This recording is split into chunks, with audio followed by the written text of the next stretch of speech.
Good evening, one and all, and welcome to yet another evening of Sim Racing. My name is Matthew Chuggy Churgwin, and welcome to round 14 of the IP Forge GPVWC Super League event here from the wonderful Circuit of the Americas racetrack. We've got a fascinating race ahead of us this evening, and joining me to call the action is unfortunately not the wonderful Mr. Simon Smith, who is away this evening. Instead, doing cameras as always, but also helping out tonight on the commentary is Mr. Cameron Brewster. So say good evening, sir.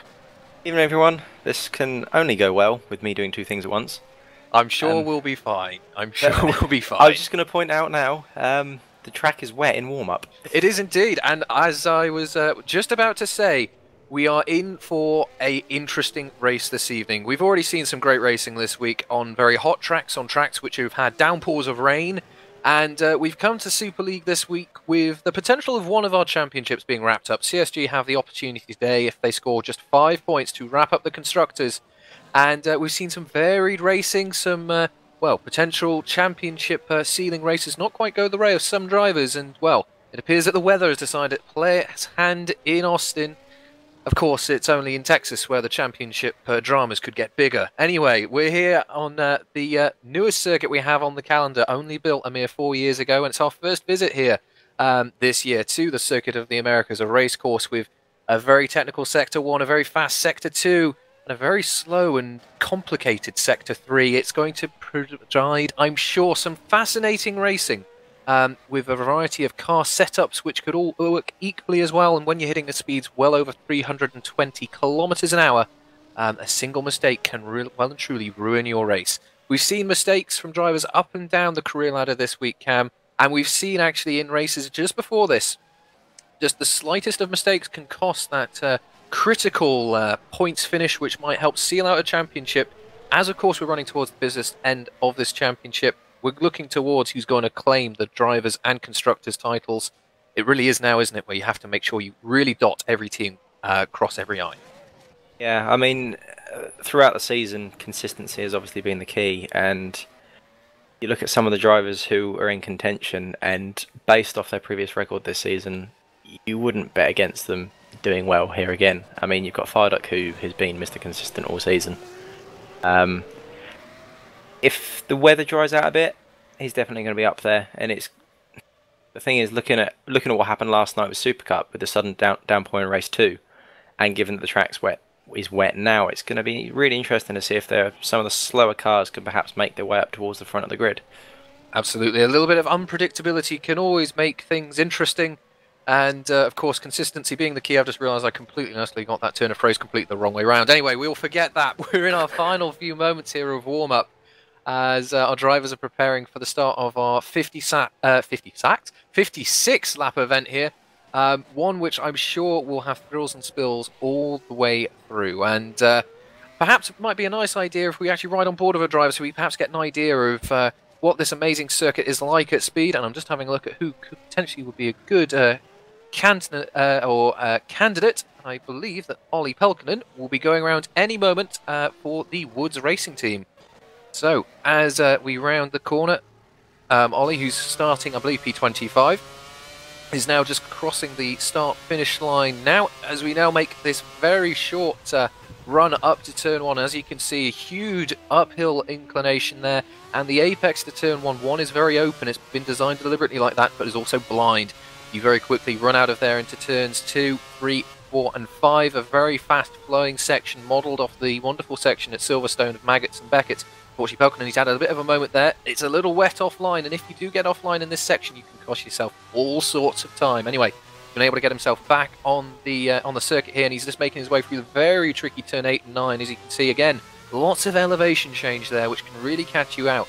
And of course, now you've got this very quick run down the hill towards turn 11, huge braking zone. We certainly saw it in the form of the challenge, where drivers were really putting their foot on the brakes here and causing themselves all sorts of dramas. But you want to be nice and clean as you get a good exit there along this massive back straight. And again, we saw plenty of variety and setup during the week. Drivers going for the low downforce really benefit along here and open up great overtaking opportunities. We move down here into turn 12, and it looks like Ollie's actually just pulling side for now. So we'll have to leave him there, as I think that's... Yep, I think no one else is actually going to be coming up on the corner anytime soon. So we'll have to back that one out there for now. But anyway, A brief overview of just the start of the lap, and all we've really missed is the third sector, which is a series of pretty slow and complex turns where there is actually some nice overtaking opportunity to be had as well. So all sorts of potential overtaking opportunities just by the nature of the way that the course is, and of course if you've got your car set up really nicely, you of course can make yourself a little bit of an opportunity there as well. The track has been very hot all week. It's currently 39 degrees. Out on track, incredibly hot, same kind of temperatures we've been seeing all week, as well as early rounds such as Malaysia. And as we've seen in earlier races so far this week, a single lapse of concentration, for example, into turn 1 can end your race before you even get it running. So, as we are now waiting just to migrate now from our warm-up session towards our race, Cam, who will be your ones to watch for this 56-lap event? No doubt it's going to have to be CSG. I know they are within touching distance of clinching the Constructors' title, and although Redshaw's not here this evening, I believe Florian Gaia is stepping in for him. They're both going to be up there. Yes, indeed. And Midnight are really going to need to pull out all the stops and hope for a few calamities in order for this Constructors' Championship to be taken over to the next rounds. Attention grid, will all non-essential personnel leave the grid now? So they are indeed, and for Midnight, who are the only other team at the moment who have a real chance to stop CSG from taking the Constructors' title, they're going to have to come first and second in all of the remaining races, and they certainly have signalled their intent to do that, as Alex Cooper's in the car instead of Lucas Euler to try and bring home some serious points for the Midnight crew. And well, they've started well because they've got Cooper on pole and Roland on starting in third place, so they've certainly started as they wish to go on. We'll have a complete rundown of the grid in a moment, but as cameraman extraordinaire just mentioned, Lewis Redshaw, who is one of our driver championship protagonists, is moving house. Hopefully that's all going well, Lewis, and is missing this round for that reason. So as said, Florian Gaia has jumped in. Anyway, drivers are now starting their formation laps, and leading them away is Alex Cooper for Midnight Motorsports. He'll be starting in pole position. He is followed by David Firedock for the CSG, first of the CSGs.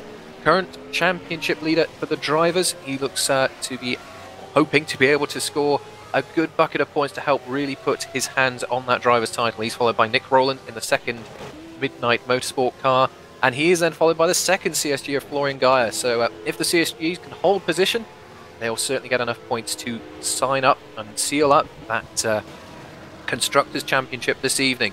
Florian's followed, though, by the two Hawkeye cars. We know these cars are good in mixed conditions and in all sorts of technical course and setup conditions. And both of these drivers, Ascari Canton, who's stepping in for Virgo Boldi, and Sven de Vries have qualified 5th and 6th. Then we have the first of the Nijos, Ruud Heasterbeek. He'll be starting P7, followed by the first of the Norgens, being driven by Augustin Canapino. Then starting in P9, we'll have Davidas Basilis, driving for Red Archer VRT. Great qualifying there for the Red Archer driver. He is followed, rounding out the top 10, by Tom van der Voort in the second Nijo car. Pavel Losnowski, nice to see him again. He's racing tonight for Norton Racing. He'll be starting P11. He is then followed by Kenny Lybeer for Vodball, Fran Lopez for Kerno Sport, starting P13. Then Michael Tumala and Morten Wernersen will round out our top 15. Then we have Roy Schroten. He will be starting P16 tonight for Woods Racing. He's followed by Minglas Columbus in the Target car. Good qualifying there for Target Boy. Starting P17. He's followed by Boyd Bryce for Phoenix F1. Then we have both the Torrent Motorsports cars rounding out our top 20. We have Peter Casa starting P19. He's followed by Adam Rouse. Then we have Jordan Weeks in the second Target car. He'll be starting P21. He is followed around by Matt Richards in the Kerno Motorsport car. He is followed by Kieran Ryan. He'll be starting P23 for Phoenix F1. Tommy Kovinen will be starting P24 for Green Stripes. Then we have Ollie Pelkonen, Ben Horrell, Calvin Hermser, and Mark Fuller rounding out our top 28 and completing the field. So as Fuller's just rounding turn 19 here on this long 5.5 kilometre circuit of the Americas race course, everyone really bunching up, trying to get just a few last moment practice starts in just to get those tyre temperatures up to optimum as best they can.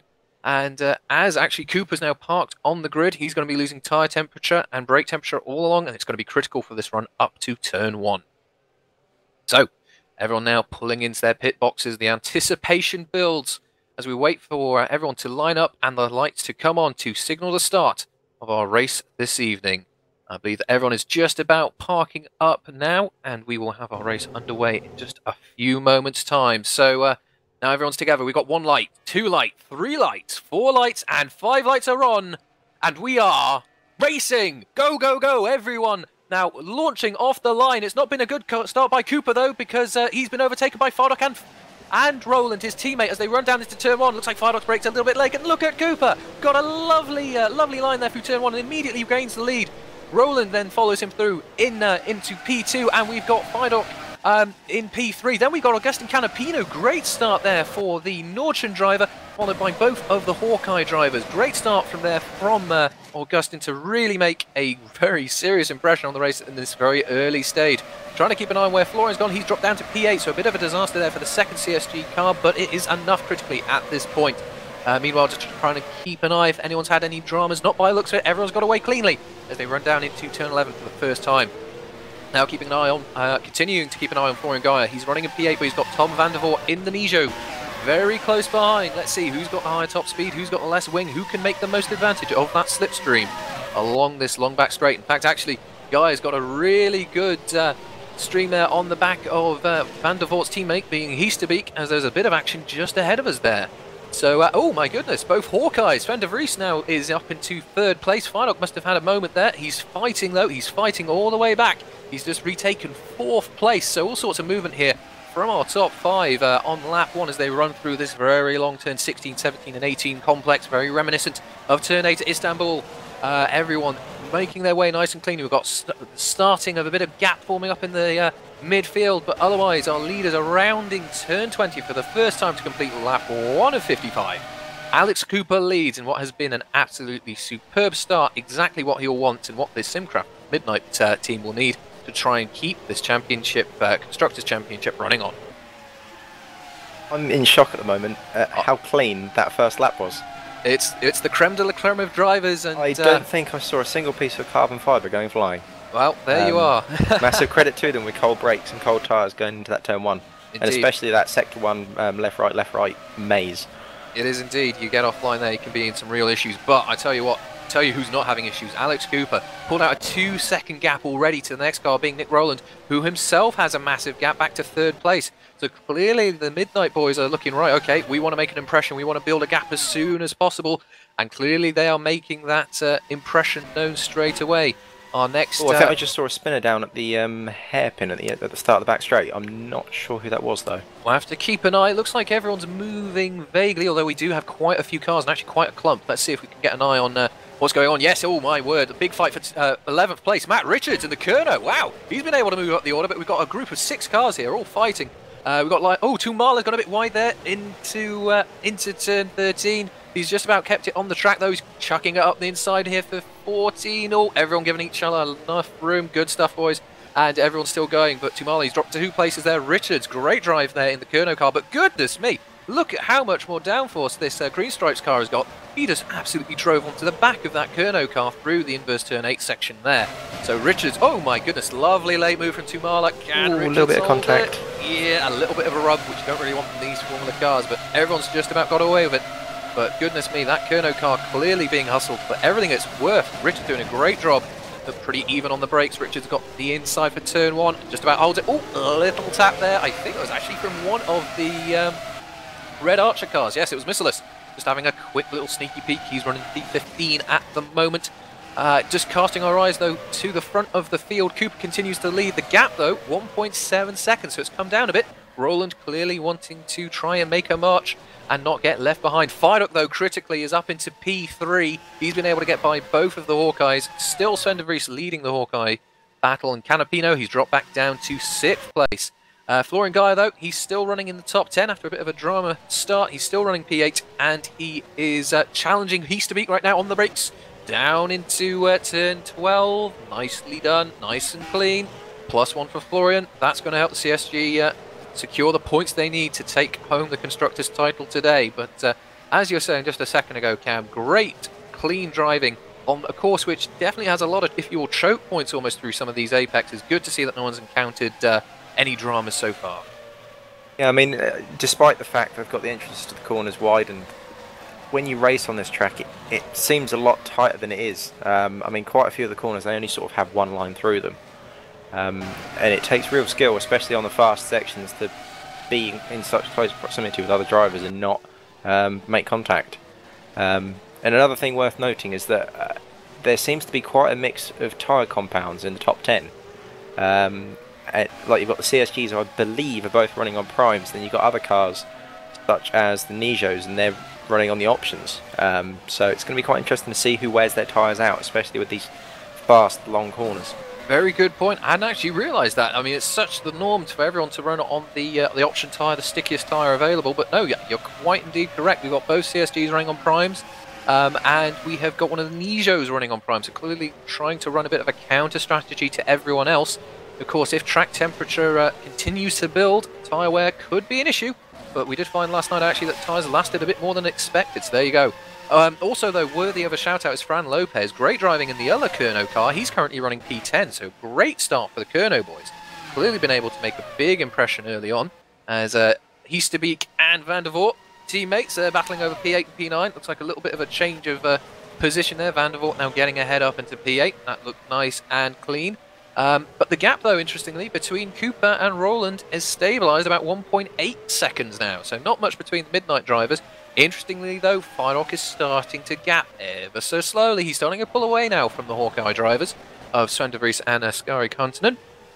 And the gap now, as we will cross the start-finish line, I expect will be around the 3-second mark. Yes, it is indeed. So there you are. He's pulling away every single lap, but at this early stage in the race, the fastest lap has been set, though, by Alex Cooper, a 1:34.0. And at the moment, everyone else is running around a mid-1:34. So clearly, there is pace in that Midnight car. He might just be conserving it for now to try and keep the car fresh for the end of the stint. And we don't quite know how the tyres are going to wear. Of course, we've seen some mixed conditions during the week's worth of racing. And it may be the case of if you run along on this prime tyre, if there is rain, of course, you then don't have to run the other tyre if you don't want to. You could potentially benefit by only having to do one. Well, I doubt you'd probably need to do more than one stop, but fewer stops than you may have to do otherwise. But anyway, our top 5 at the moment on lap 5 of, lap 5 of 55 is Alex Cooper from Nick Rowland, rounding out a current Midnight Motorsport 1-2. He's followed by David Firerock, who's closing on those two all the time. And then you have both Hawkeyes. Askari Kantanen, he's been able to get by his teammate Sven de Vries on this lap. Didn't quite catch that one, unfortunately, but that rounds out our top 5. And interestingly, we've got quite the gap. We've got our top 9 or so running fairly closely together, and then we've got a significant 7-second gap all the way back to the rest of the field, and then everyone else has started to ever so slightly spread out as the race carries on. So clearly we've got a few separate, disparate scraps we're going to have to keep an eye on as the race continues. I see that, I believe that's Weeks in the pit. In fact, I think he's parked up, so that's a drama. That's unfortunate there for the Target team. They had qualified very well tonight, and unfortunately it looks like Weeks has had to retire already. So that's one retirement, unfortunately, but we're now on lap 6 of 55, nigh on 10% completion, and I think as far as the Midnight boys are concerned, they're doing everything they can to try and continue this championship fight. Looking here at Lopez in P10, he's been caught quite a bit by Kenny Livier. I was just going to say, you were talking about pit stops. It's going to be interesting to see how far Lopez goes into this race, because he's on the option tyres at the moment and he's got clear air in front of him. So he perhaps might be the sort of go-to guy to see how long these options are going to last. But after Super Cup yesterday, it became clear that even when it rains, these tyres still aren't kind on themselves.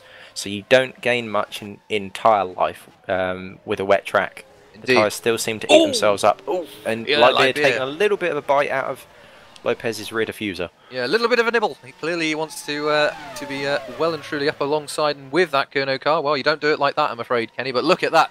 Already gaining in the slipstream. But clearly, it must be that the Kerno guys must have a very skinny downforce package on this car, because he absolutely pulled away, though, from Libeer there. So, as you say, it's going to be fascinating to see how the tyre strategies pan out. Of course, you know, if you can run a counter strategy, you might be able to do something a bit different, and we'll have to see how, for example, the CS3 drivers, how they can make these tyres, these prime tyres last going to be a good marker for the rest of the field on this constantly warming track surface.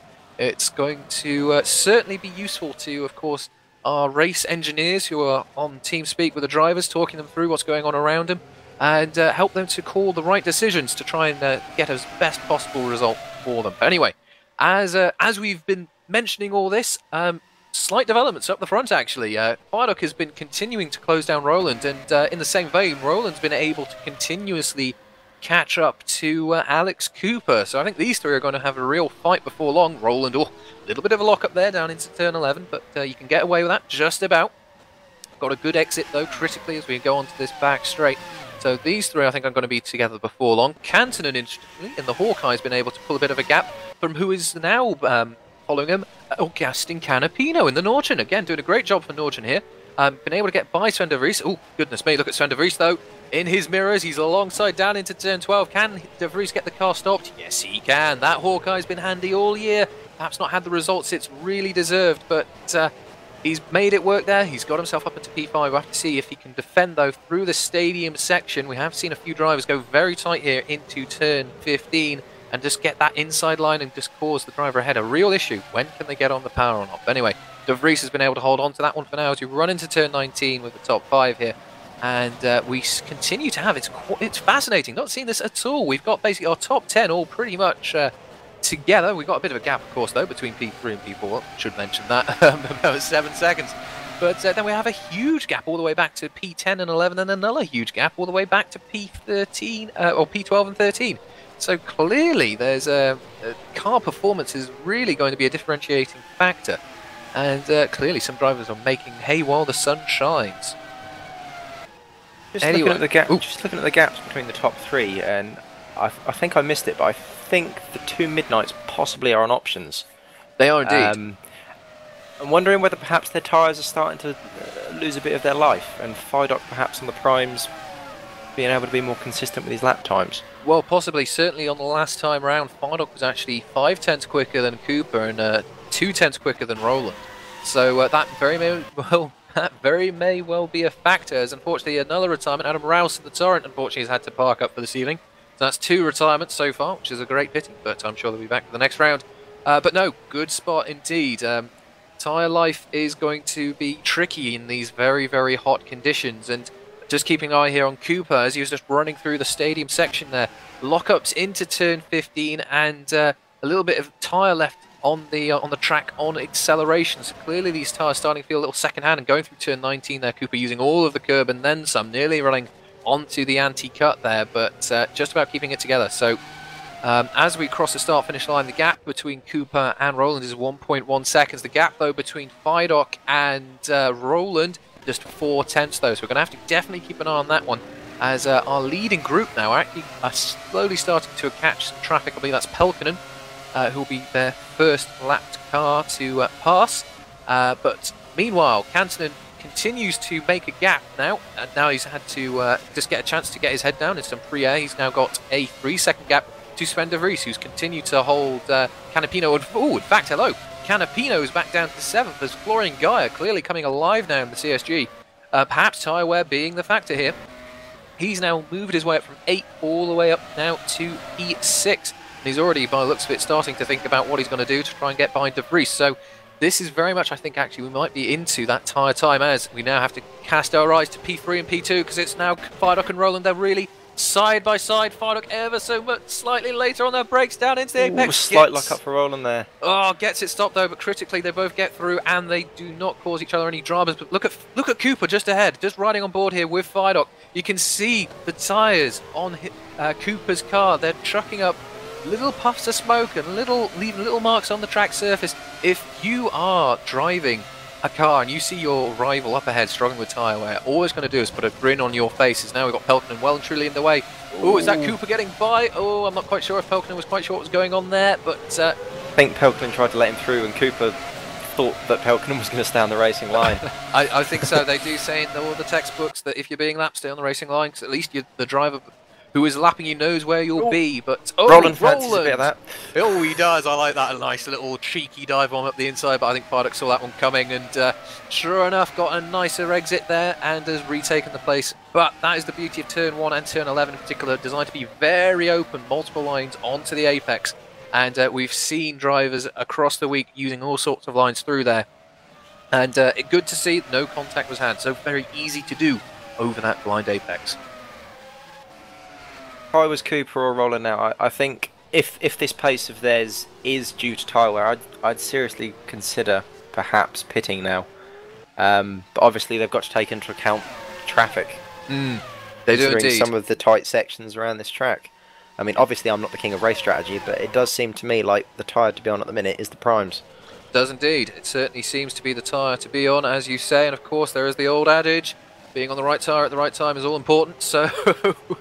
We'll have to see, but look at Fardock. He's absolutely gobbling in the gap to Cooper. This must be tyre related. It has to be, because look at how much Cooper's having to fight that midnight car.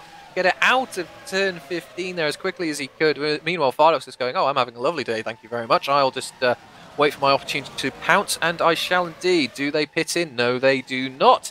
So we'll go around for one more rotation of this 5.5 kilometre race circuit. The gap now between Fardock and Cooper, a mere 0.3 of a second as they now run up to turn 1. Will Fardock have a quick cheeky look? No, he doesn't. He thinks better of it.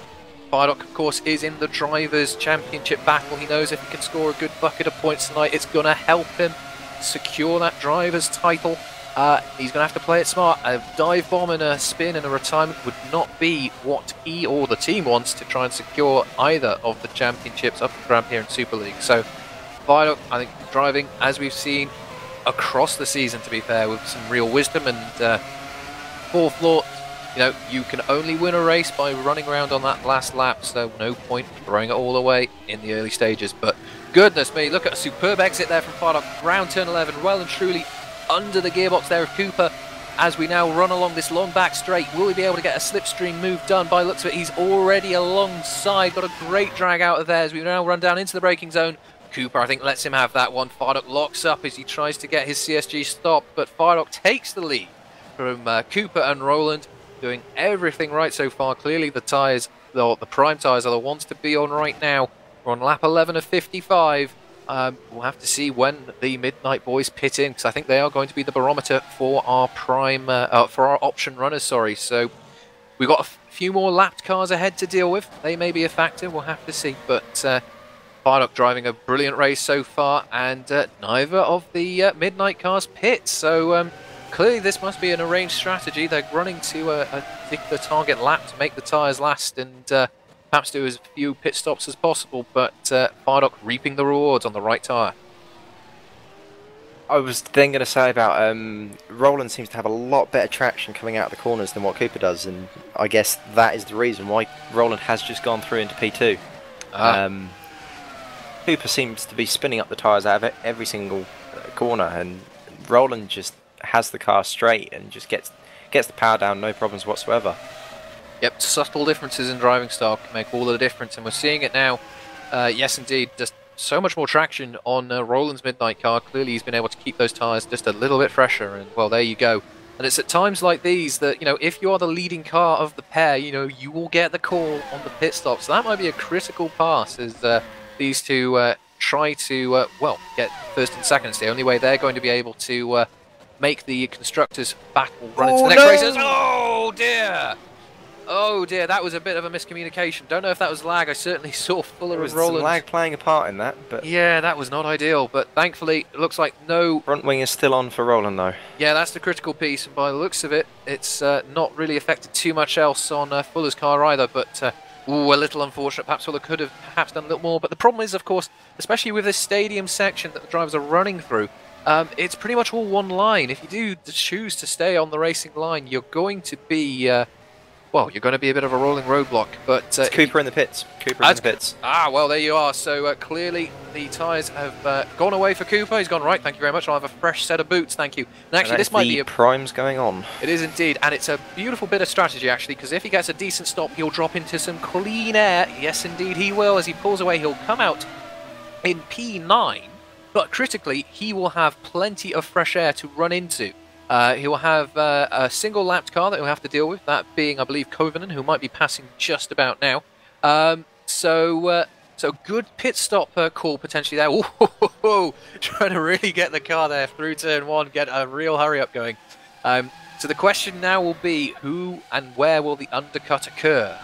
Interestingly, looks like no one else has pitted from the option tyre there, so yes, it's going to be very much a case of, can he make some serious time up on these fresh tyres and perhaps cause the CSG guys a bit of cause for concern. It'll also be interesting to see how much further Roland goes into the race, given his seemingly better tyre on his rear tyres. Will he pit at the end of this lap, or will he try and stretch it out a little bit more? Certainly, I think if I were in his position, you can see that Fardock is getting away inch by inch. The gap is now 2 seconds between himself and Fardock, who currently leads. I would be going for fresh tyres, force Fardock's hand perhaps, and see what you can do. You can always have the issue potentially of running out of tyres at the end of the race, but by the looks of it, Roland is pitting in. So by the looks of it, a bit of a strategy call there from the Midnight Boys. Get to lap 13 or so on your tyres, get some nice primes on. I'd expect they would probably try and go prime. Roland and then just overshot his pit box a little bit there, so this isn't going to be as quick a stop as he'd hoped for. Yep, that's very true. We'll have to see where he comes out. Oh, I think that's De Vos. I think no, that's not De Vos. 7.4 second stop. Sorry, De Vries had a moment there in the Hawkeye. Clearly his tyres must have been going away. He had a real moment out of turn 19 there. He's lost a whole bunch of positions and time. I was just keeping an eye there to see where on earth Alex Cooper was. But critically, by the looks of it, Roland has come out well ahead of Cooper. So that's interesting. Evidently, just being able to preserve your tyres a little bit has really paid off. And interestingly, we've now got CSG 1-2, fired up from Gaia. We've got Canapino in the Nord continuing his strong showing. He's our top option runner at the moment, so he may be pitting any time now. Interestingly, though, we've got Tom van der Voort for Nijo. He is on the prime tyre as well, so he could be going significantly further into this race. In fact, as I am now currently watching the current P4 man, he's gaining quite significantly, or was gaining quite significantly through the first and start of the second sector there. So clearly, I think those tyres on that Nord are starting to give up the ghost a bit. But these Nicho boys are going to have to be careful, because they're going to have 2 hard-charging Midnights to contend with in the very imminent future. So, by the looks of it, primes are the tyres to be on at this point. Good bit of strategy call from various race engineers up and down the pit lane, and it's really paying dividends for some of the drivers so far. So, as we are on lap, or starting lap 15 of 55, our current top 10 is Fireduck from Gaia. Canapino follows in P3, followed by Van der Voort and Heasterbeek. Then we have the first of our pitting in drivers. We have Roland and Cooper. They're running P6 and 7. They're followed by Cantonen, Libeer and De Vries rounding out the top 10. Interestingly, though, De Vries, even though he had a moment there just last lap through turn 19, he has continued. So evidently that might have just been a single little solitary mistake, but just keeping an eye on him, actually, he's clearly running out of tyre. He was running well wide out of turn 18 there.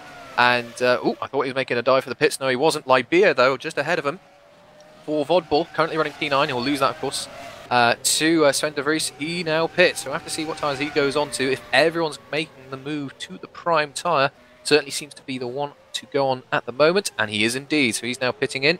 And keeping an eye on the gaps, it looks like he might drop into some free air as well. Might drop out just behind Matt Richards, still running well for Kerno. He is on the prime tyre, and he is currently running P12. And has he done a pit stop? No, he has not. So he is also on the prime tyre and reaping the rewards. So good stuff. Canapino, though, continues to be our leading option tyre driver. And he's just rounding turn 15 as I speak. Heading for turns 16, 17 and 18. We'll have to see if he pits in. Impressive drive here from Canapino to be able to make this tyre last, where we've quite visibly seen other drivers really struggle to make this option tyre last over the stint. Does he pit in? It looks like he is. He's certainly angling himself up, and in he comes from P3. Nicely into the pit lane. No dramas or mistakes. I'm sure he'll go for the prime tyre. Meanwhile, Tom van der Voort and Ruud Heasterbeek gain a place there. Van der Voort on the prime. He's now up into P3. Heasterbeek is now our highest running option runner. Clearly making that option last on the Nijo racing car. Interestingly, though, Canapino's come back out on options. So clearly an options, and well, who knows what else stint going on there for the Norwegian team. So interesting, a little bit counter to everyone else right now. One to watch now, I guess, will be Heasterbeek. Can he make the tyres last and, well, potentially gain a significant benefit if the track conditions stay the same, if he can run this, well, as it seems to be the quickest prime tyre, dare I say it, at the end of the race he may be able to make some serious positions.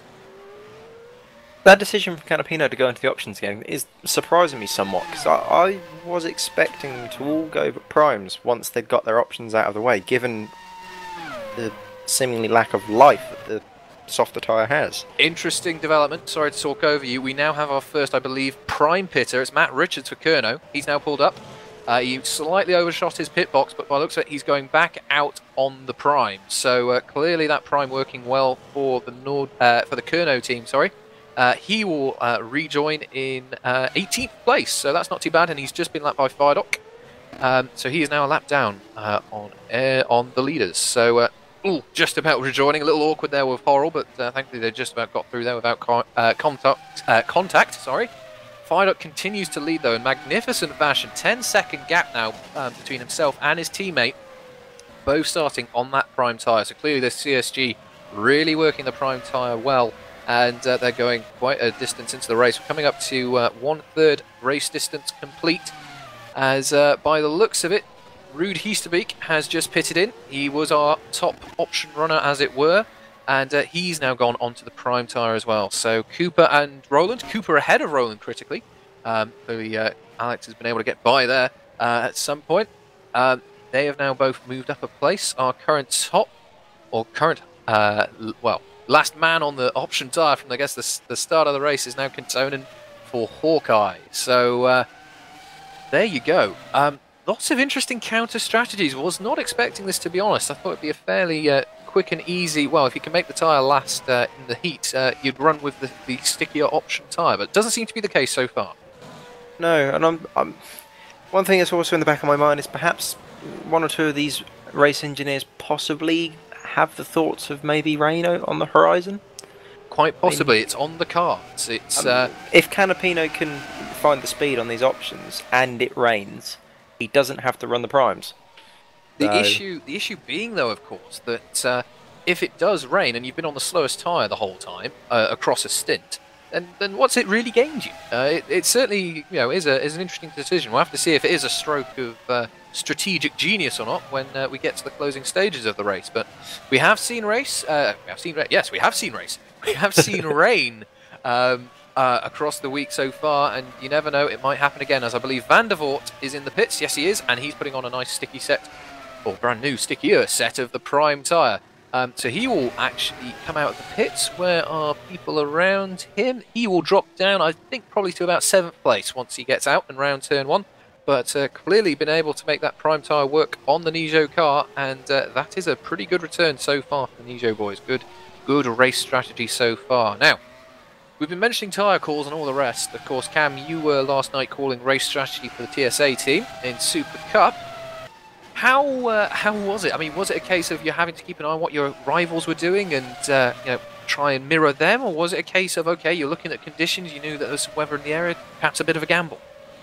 To be honest, in race 1, I sort of let Scott do what he wanted. He seemed to have it mostly planned out. But in race 2, that was when it got interesting, because the rain started, but it was then a case of trying to figure out whether it was going to dry up in time, whether it was going to keep raining, and in the end, prime tyres were able to last the whole race, even with that rain. However, I know that Mike Bell tried to run the options, and he was hoping that he was going to get his tyres to last the whole race. Had it been dry, the options would not have lasted the 19 laps of the race.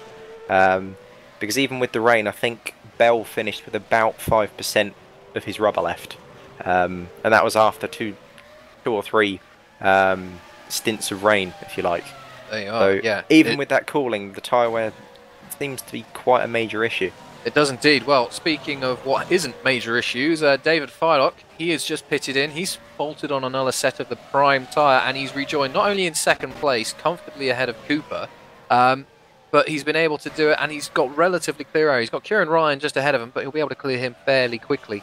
But a really nice clean stop here for Fardok and Odu. Wouldn't expect that Gaia, his teammate, wouldn't be too far away from the pits either. So clearly it seems around 18 laps is the life of this prime tyre. Oh, Ryan. Stylishly out of the way there. Stylishly indeed. Clearly wanting to get out the way. 18 laps seems to be the magic number then on the CSG at least. And we'll have to see if anyone else can get near that or is matching that. So just a few laps difference actually, really. In life, it would appear. Certainly to the point where the drivers want a new set of boots anyway. So it's not as perhaps vast as we first were thinking. But mind you, actually, to be fair, we did see the likes of Cooper and Roland really struggle. Well, I guess as the tyre slowly went away, and I think they had to stay out on that tyre, to be fair, to make the stint work. So so it seems that the Prime, it can give it a bit more consistent life across the races. Actually, interestingly, Gaia stays out. He continues to lead as we're on lap 20 of 55 now. He's just passing a bit of backmarker traffic. The gap between himself and Fardok, 11.6 seconds. And the gap between Cooper and Fardok is a mere 5 seconds. So significant air gaps, I think, if you could so call them that.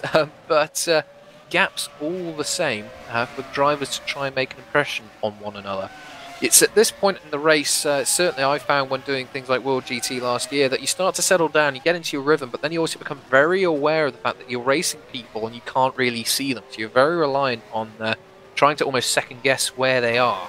And you can, by doing that, just take your eye off the ball and cause yourself an issue or cause yourself a drama. And, well, that could be more costly than just thinking about driving as quickly as you can. So a critical point for mental fortitude, I think, as we start to get into the mid part of this race, and I think we're going to see some varied strategy calls. Will people go for 3 stops on options, on Prime, sorry, and get a couple laps done on that option tyre? We'll have to wait and see, and of course, weather may be a factor. We don't know. We'll have to see when it gets here. But as it stands, we've got a CSG 1-2. Gaia leads from Fardok from 2 Midnight Motorsport cars of Cooper and Roland. So an interesting first phase of the race. The field slowly starting to spread apart. As he is indeed. I was just about to mention that. So Guy's able to make him last 20 laps apparently. So there you are. I think it's just, again, a little bit of driver technique. Driver choice can make these tyres last just that little bit longer.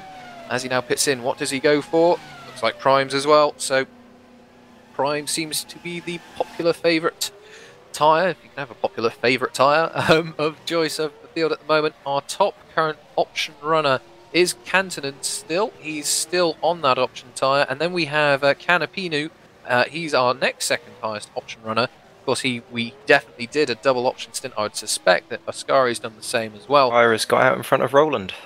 Oh, well, there you are. So that is a leapfrog, I believe, as things go. So that's worked quite well for the CSG boys. And unfortunately, Roland has lost out a bit there. But then again, Roland, warm tyres. He's done plenty of laps on these. He knows what the car is like on this prime compound. Now, I'm sure he'll be able to potentially make a bit of an inroads on Gaia while he's trying to get his car and tyres up to temperature once more. But critical factor is that Fardok now has retaken the lead. The gap still, actually, it's come down a bit, actually. 4.5 seconds now between himself and Cooper. So, as I said just a moment ago, we're starting to get into that phase of the race where it's all about stringing up consistent laps. But I think we're going to have to keep an eye on this fight now between P3 and P4 as Roland now in the slipstream. Will he have enough to try and make a move? He's pulled out. Will he get the braking done? Oh, he does. He's going very aggressively for the apex. Can he get it stopped? Yes, he can. Lovely move. That's a nice, tidy move. Very tidy indeed. Just about using all the road available there, but he's critically got his Midnight Motorsport car ahead of the CSG. It's not enough as it stands. The CSG will score the points they require to seal out the championship, but good effort nonetheless from Roland. Racing for all he's worth here on lap 22 of 55.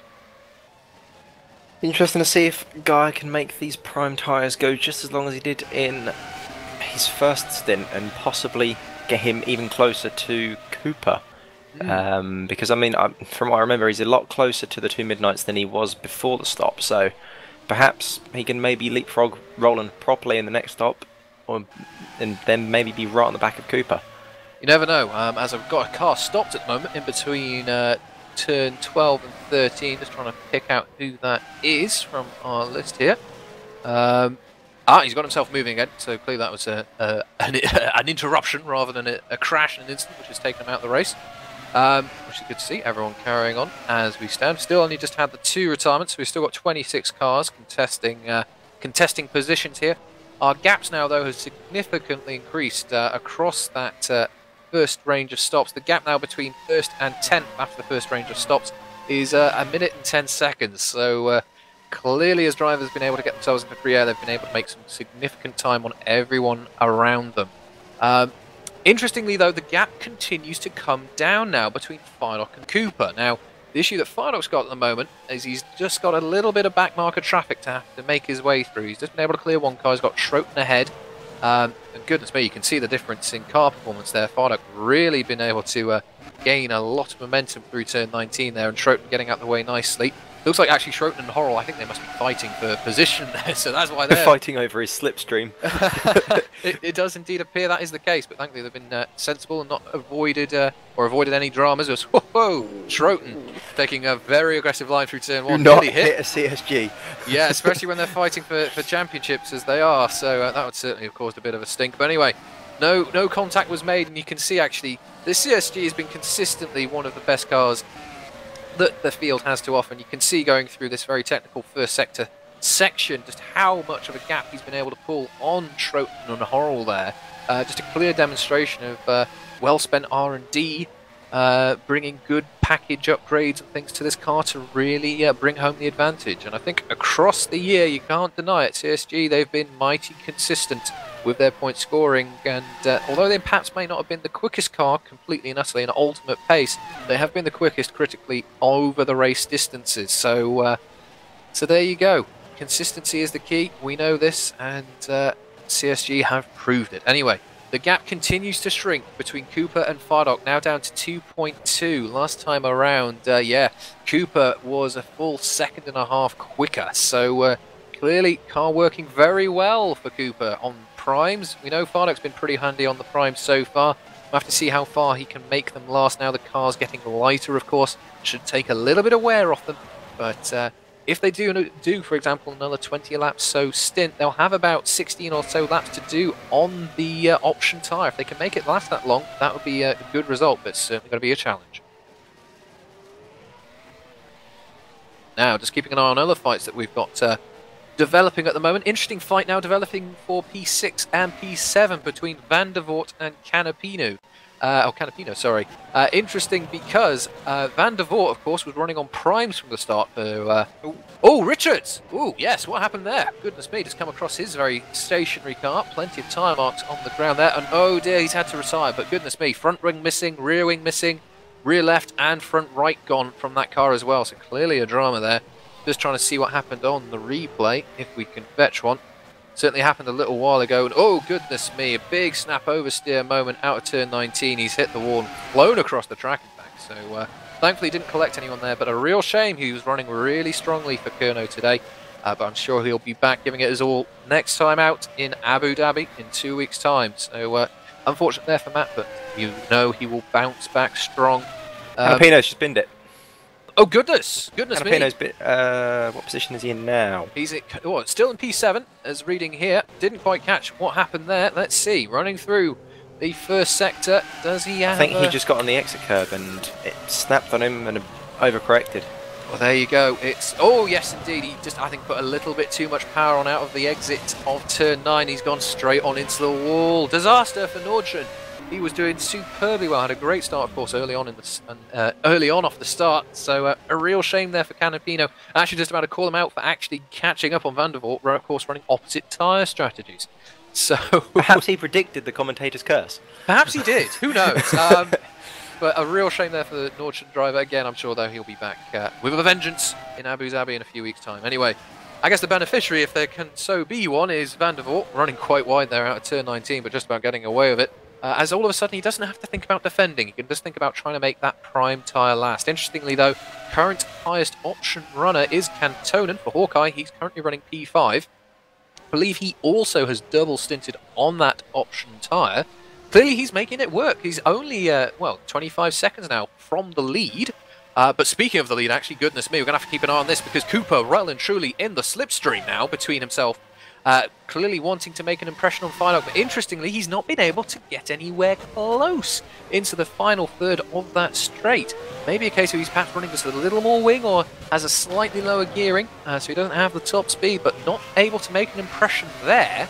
If he is running more wing, though, I'm sure he'll be stronger through this more technical section. Goodness, look at that, through turn 15. More momentum, you could visibly see the gap shrink there. And as we now run through the inverse turn 8, let's call it, he's gaining all the time, all the way through here. Fidok, he's going to have to be careful as he, I think he just had a little sniff there of anti-cap on the inside.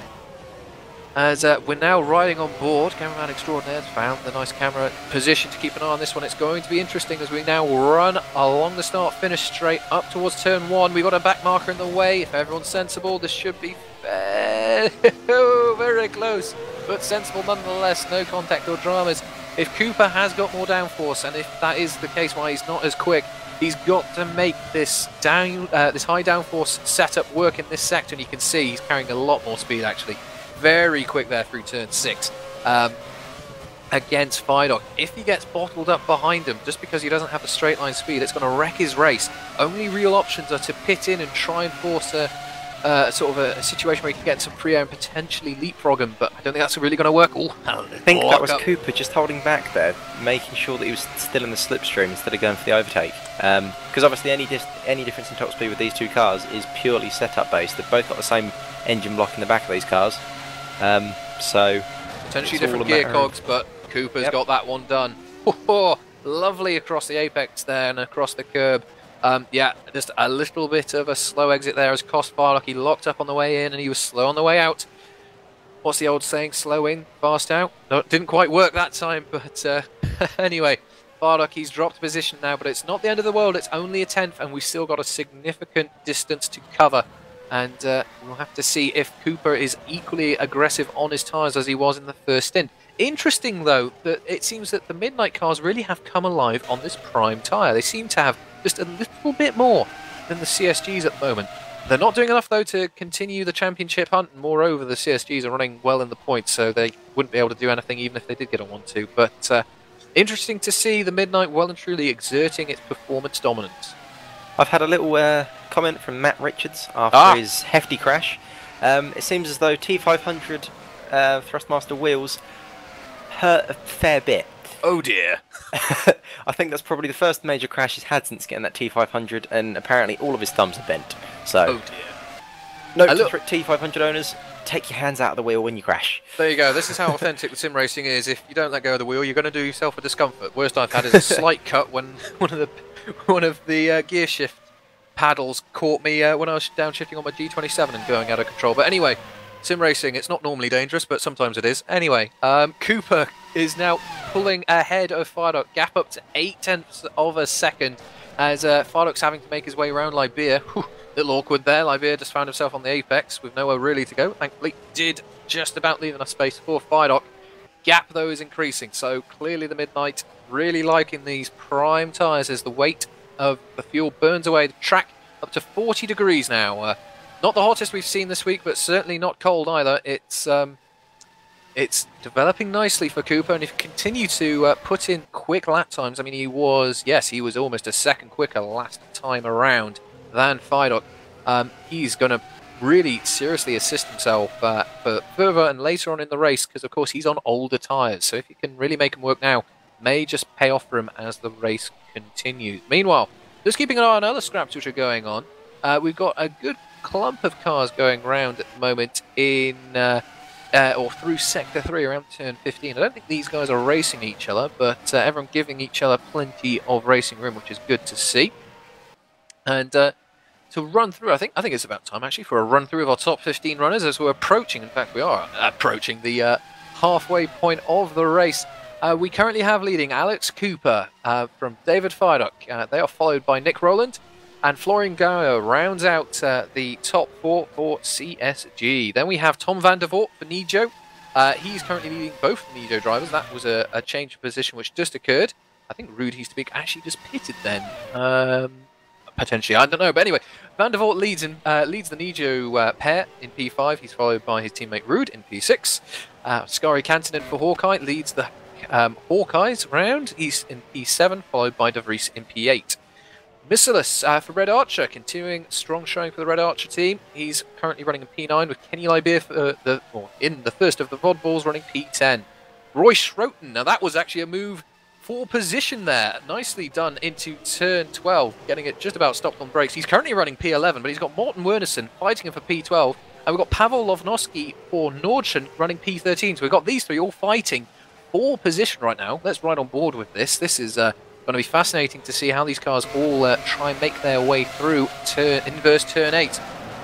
So Wernerson, clearly he looks a little feistier at this point. Perhaps his tyres are working a bit better. He's all over the gearbox of this Woods racing car, trying around the outside there of Schroten. Very ambitious around turn 19 as Pavel pits.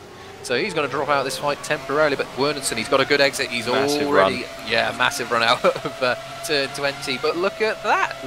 That Woods car, a little less wing or a bit better gearing, one of the two. And he's been able to cover him just about. Wernerson, though, got the car stopped. Oh, no! Dear. Oh, and that's a front ring gone from Schroten. Oh, that was a bit cumbersome. Oh, dear. I think that was 2 into 1. Definitely don't go. And that's just unfortunate that it just resulted that it was almost a clumsy spin almost into the wall there for Schroten. So that's a long way to go to get a new front wing. And it wouldn't surprise me if he's had a bit of suspension damage there as well. These cars are fragile.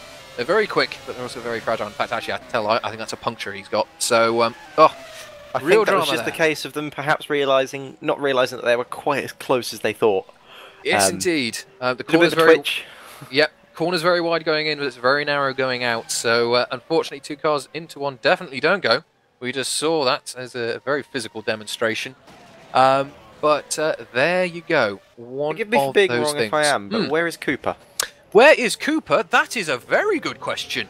He is all the way down in 4th place, 20 seconds behind the leader, so I can only assume that he's just pitted. In fact, yes, he has. So Cooper, evidently, he's run out of tyre already, or run out of his prime tyre there, so he's had to pit in. Good spot, cameraman. Extraordinaire. So Fardock has retaken the lead of the race. Interestingly, if he, as he did just pit on pretty much half distance, he'll definitely get 20 or so laps out of these prime tyres. That may leave him quite nicely to do a last run home on the option. So everyone in the, in fact, everyone right up to 19th place is running the prime tyre right now. So clearly the prime is the one to be on. Let's see, just the 3 option runners as it currently stands right now who are still circulating. So the prime seems to be the one to be on, and it's kind of these odd scenarios where you find actually the slower tyre is the faster tyre in race pace.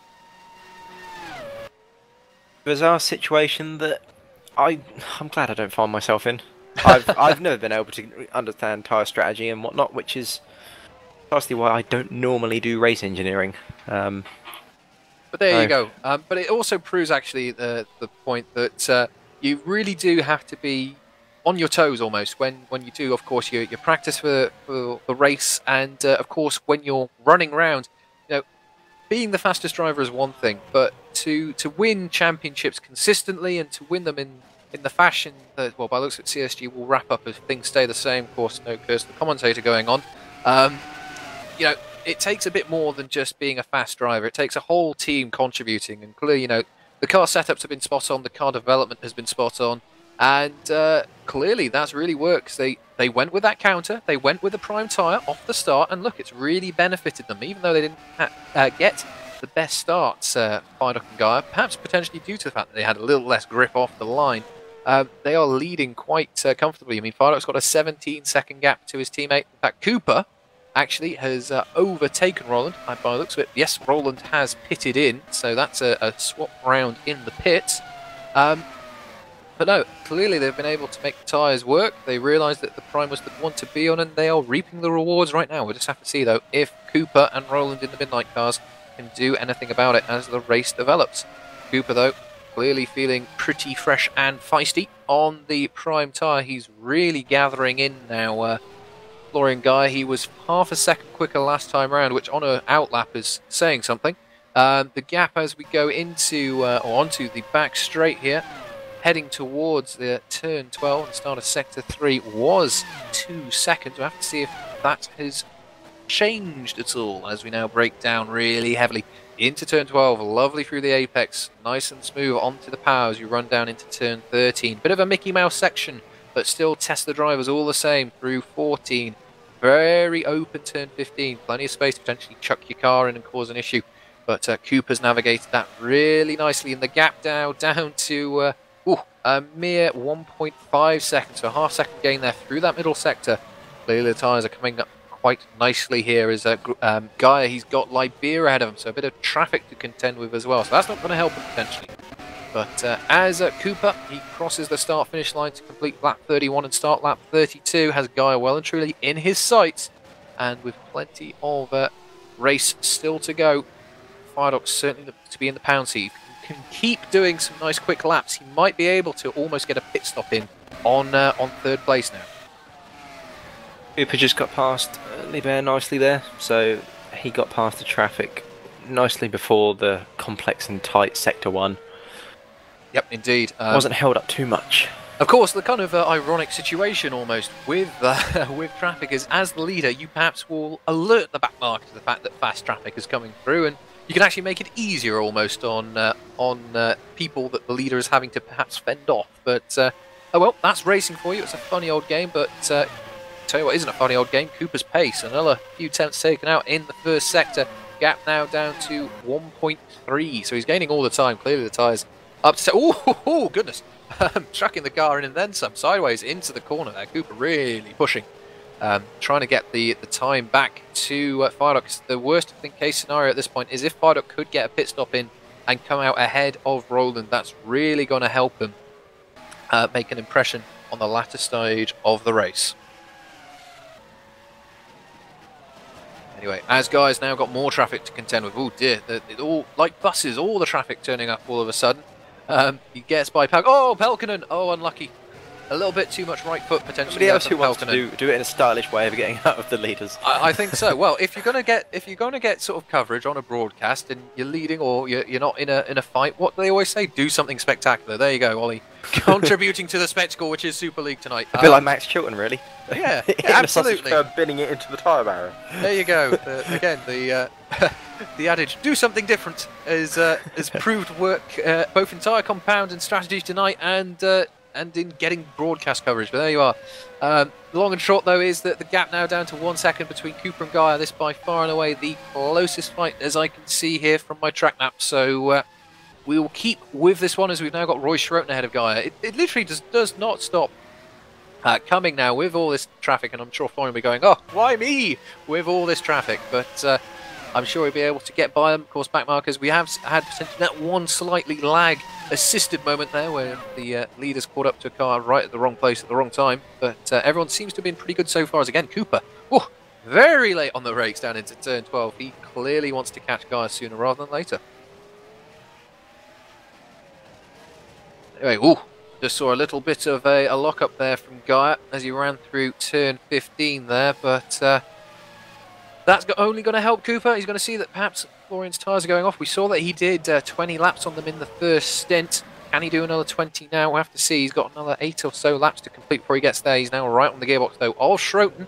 But Schroeter, of course, sees Gaia behind him, and he's moved well out the way, so hopefully he will get himself alongside and past before turn 1. You never know. Schroeter, he has indeed pulled across before turn 1. You never know. Cooper might now have a bit of an issue getting by him. The gap between Gaia and Cooper actually extended ever so slightly to 1.1 there through the final sector. So maybe a case of the tyres now coming in, or starting to go away, sorry, from Cooper.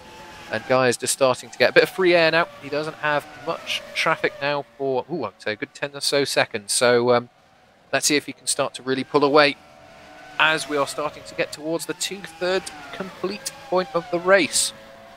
So let's run down our top 5 at this point, shall we? We currently have leading David Firedox from Florian Gaia, CSG 1-2. That's what they need to seal up the championship nicely tonight. Cooper and Roland for Midnight, though, they're currently running 3 and 4. They need to get that 1-2 from them and hope the CSGs, for whatever reason, don't score 5 points tonight. That isn't going to happen as things stand, so they're going to have to hope for a little bit of a miracle to continue the constructors' fight, but they currently run P3 and P4. Tom Vandervoort and Ruud Heasterbeek, standout shouts or standout drives from both of these drivers tonight, really making that Nijo work very well this evening. Vandervoort running P5 and Heasterbeek running P6. Great job from those two.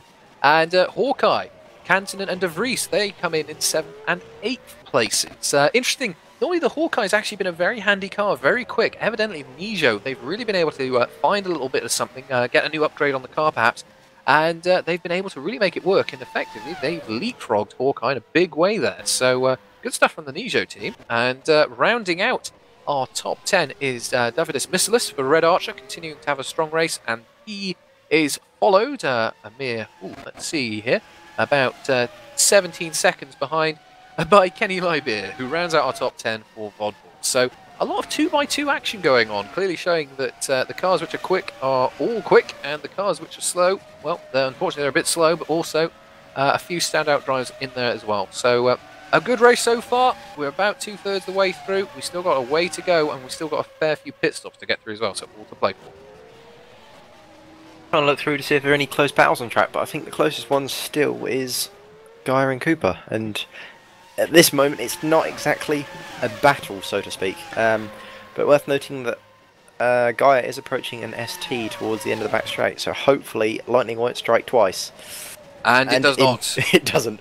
Thank Panic over. You say that. Curse the commentator nearly coming into effect. Thankfully everyone got away there without any major dramas.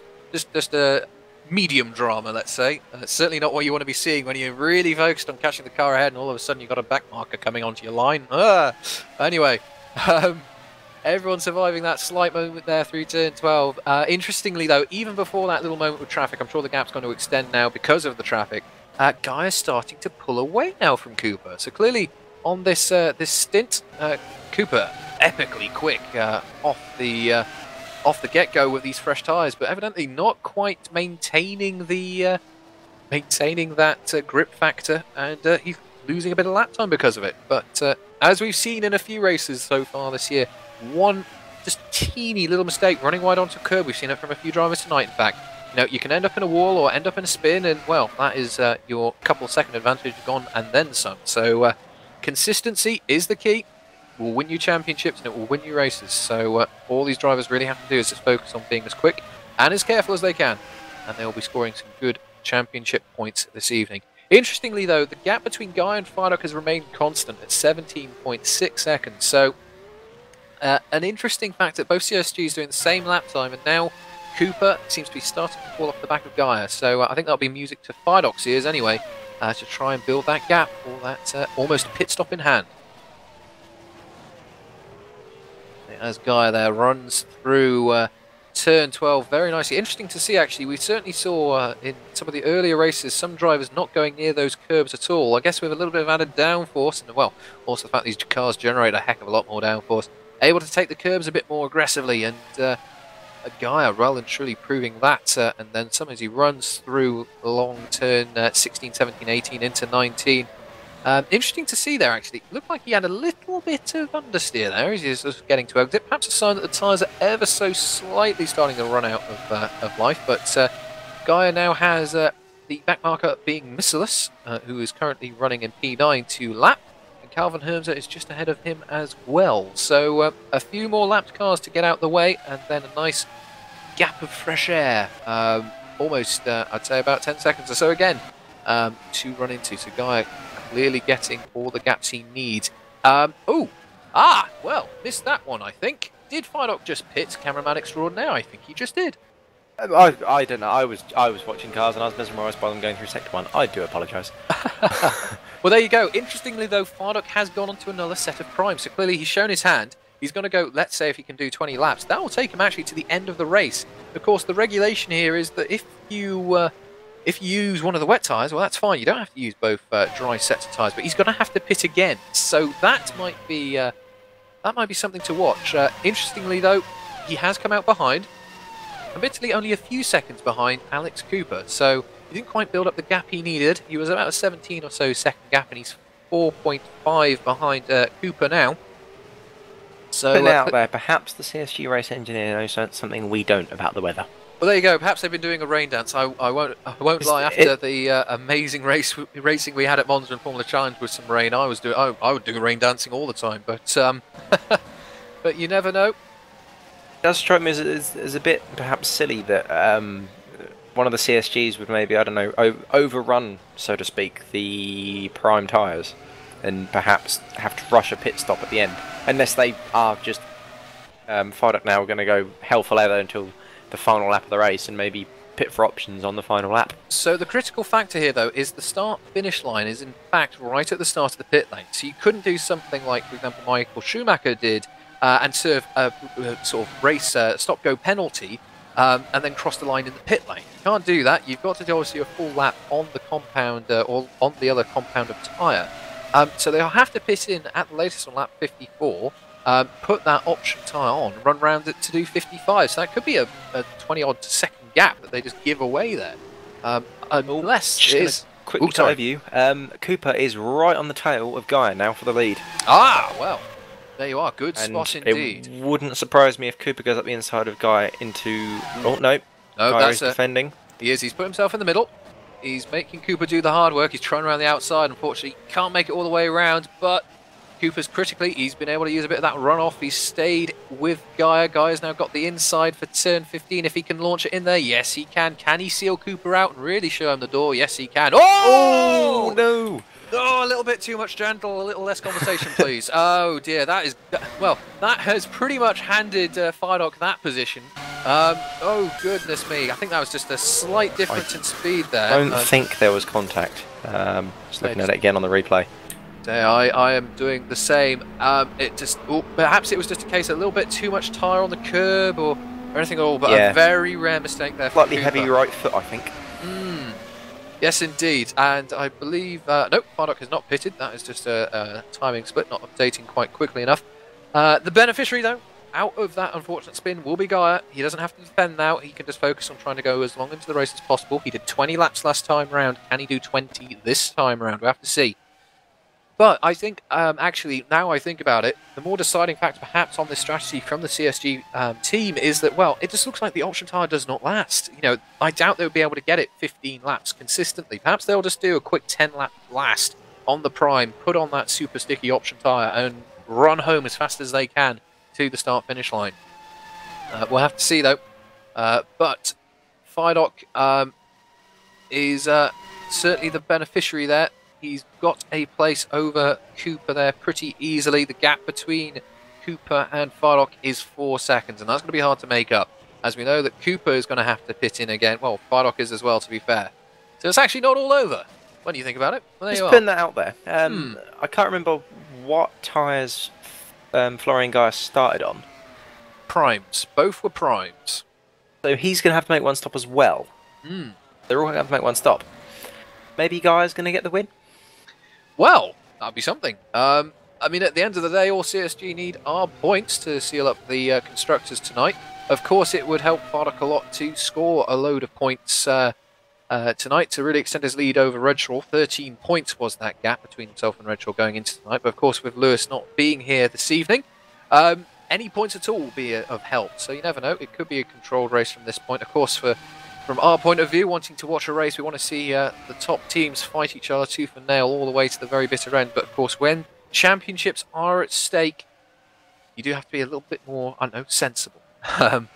Of course, also the other factor that I think we also need to remember is, of course, these cars are now getting very light. They're starting to they will have used up most of their fuel at this point. The cars may be very different animals on the option tyre. They might actually work all of a sudden. The option tyre might just switch on. But there you are. Result, though, is that as we are on lap 40 of 55, so 15 to go now, Gaia leads from Fardock.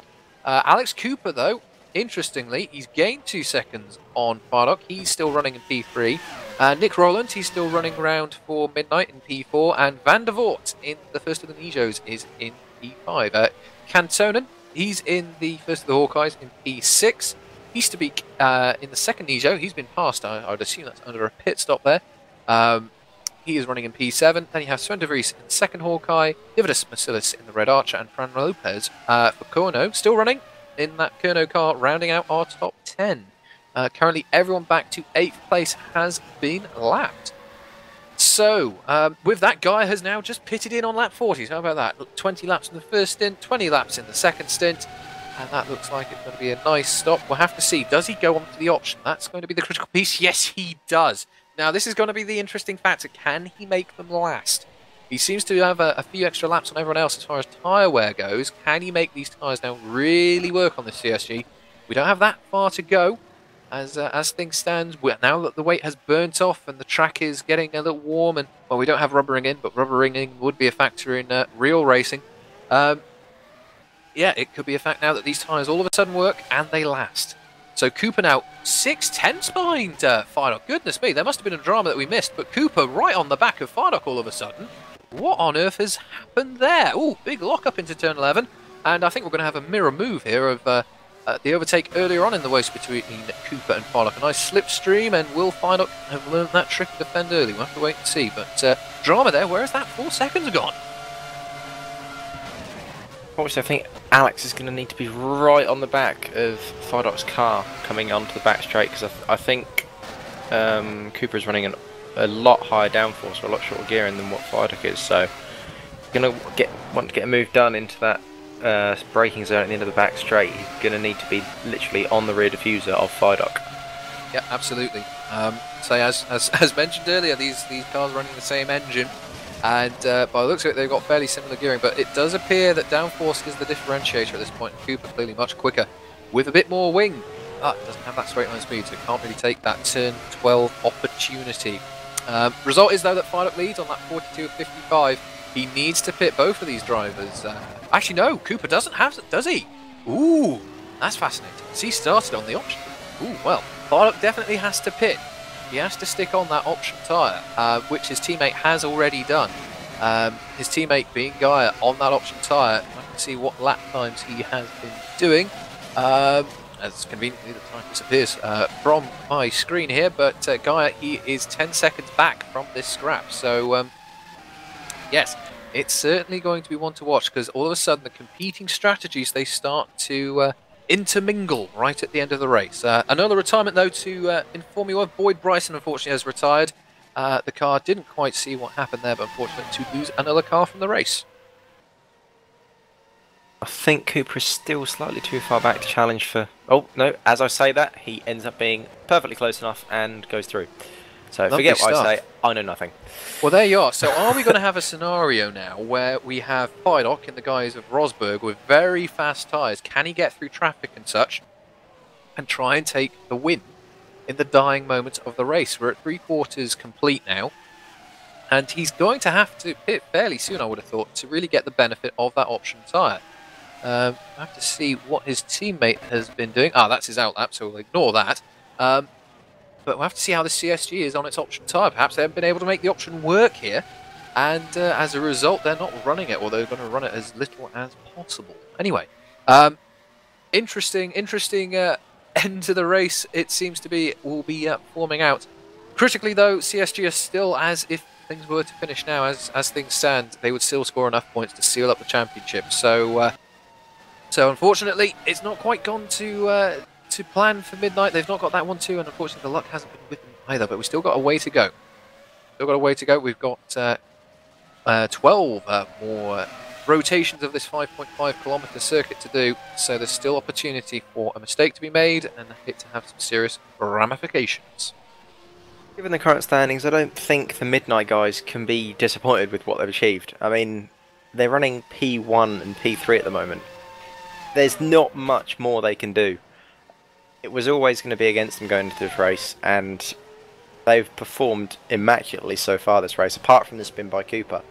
But they've done very well, and I think the consistency of the CSGs, given the fact that they've had a more permanent driver lineup perhaps, has just been the edge in this championship from the way I see it. Yep, that sounds like a very rational way to look at it. Certainly consistency both in perhaps driver pairing and also driver performance and car performance, of course, are all critical in these things as well. As things are, they will quite deservedly lift the title. If things were to stay as they are, of course, racing being racing, anything could happen. We could have a sudden downpour and everything will be flipped upside down. But as things stand, Alex Cooper clearly on the march. He's setting the fastest lap of anyone last time around. Just a few tenths off the fastest lap of the race overall. In fact, actually, how about that? My timing's updated. He has just set the fastest lap of the race. Interesting thing, I think Gaia has dropped about... I could be wrong, but I think Gaia has dropped about 2 seconds. He has. He has indeed. So perhaps that might be that he's just having to manage these tyres because they won't go the distance. And this does seem to be the fastest way to do it. or just the car is not working on that tyre. So we'll have to see. Perhaps this is why Fardock is running so deep into this kind of final phase of the race. The tyre maintenance will be the critical factor, the tyre condition. And of course, you know, if Fardock can finish high up the order, you know, it's all critical points. We've only got 3 more races after this one, and any points advantage he can bring home, however small, will be beneficial to him. As he now breaks down into turn 12. From my eye, that was a bit of a cut actually, but but there you are. And again, he's clearly, he's really fired up. Evidently, he wants to try and get home as quickly as possible. He's got traffic ahead of him. Gap has increased to 2.5 seconds between himself and Cooper, who has navigated this traffic. So you never know, he might be pitting in imminently to get that fresh set of boots, and then perhaps we'll see the raw pace of that CSG unleashed on the stickiest tyres available. As Cooper pits! Cooper pits in! What on earth is this? So not quite sure why he might be doing this, unless he's going to go to the option compound, which he's not. So unless this is a splash and dash or something like that, that is a real surprise.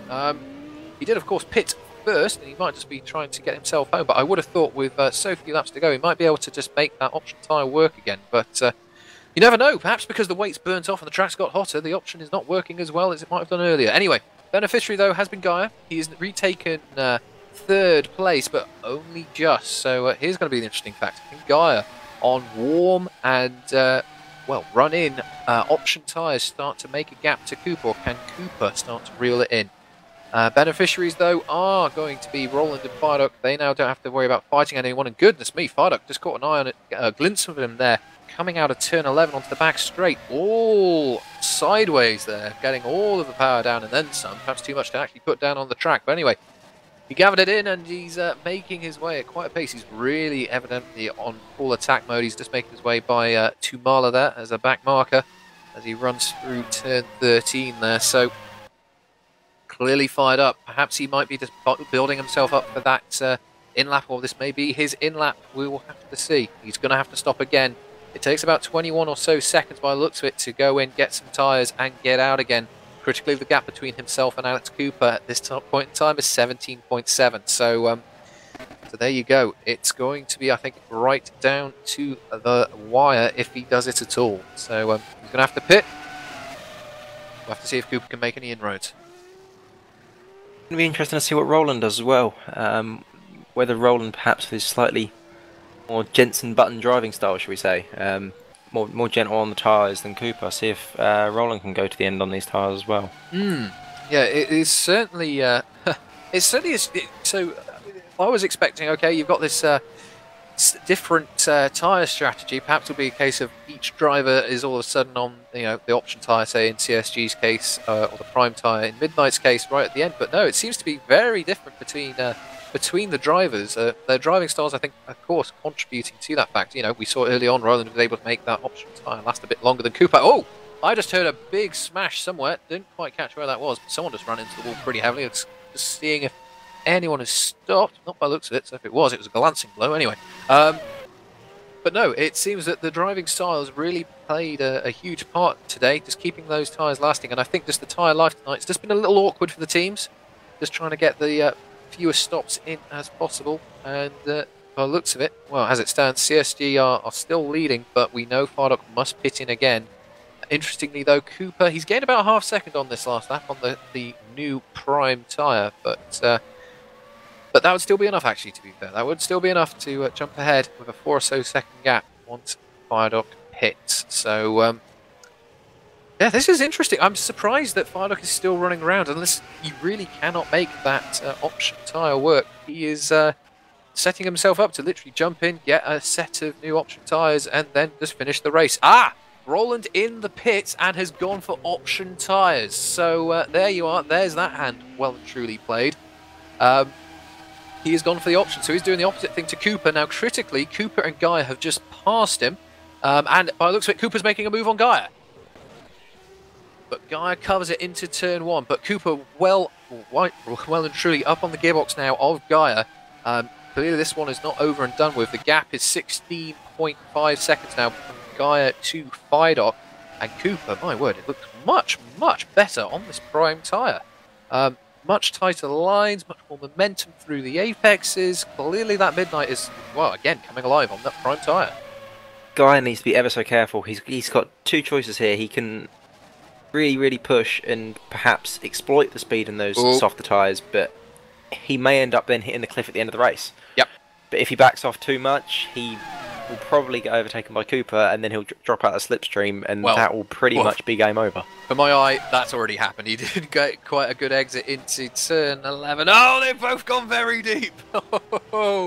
Both running off the track. Cooper, I think, by merit, gets that one just about. Oh, contact. Here we go. Handbags are out. We're in the final 10 laps of the race. Ding, ding, round one. Gaia has lost that fight, though. A little bit of contact through the Mickey Mouse Stadium. There we go, section. Beneficiary, though, after all that, is Cooper. After a touch, you never know. That might have just damaged a bit of suspension or something. Hopefully nothing too major, though. But Cooper is ahead. He's now got a free aim now at Viaduct, who's now 17 seconds up the road following that fight. And Viaduct's is got traffic to contend with in the imminent future. So Viaduct, for me, I'm amazed he's still running around out there. Cooper is going to be the one to watch. And, well, for my money, Cooper's doing everything right now. Interestingly, though, Roland, who obviously came out just a moment ago on the option tyre, he's dropped off the back. So, clearly, perhaps just getting these option tyres in their operating window, just not an easy thing to do. Quite surprising that, or perhaps they're going above their operating window, who knows, but we will ask the drivers after the race if they come in for an interview, but clearly the option tyre isn't working, so you never know. Well, no, Viaduct does. He has to stop for the option tyre. He won't have used both compounds otherwise, so this is going to be interesting. Perhaps it will be just a single lap sprint on that option tyre just to avoid the worst of it.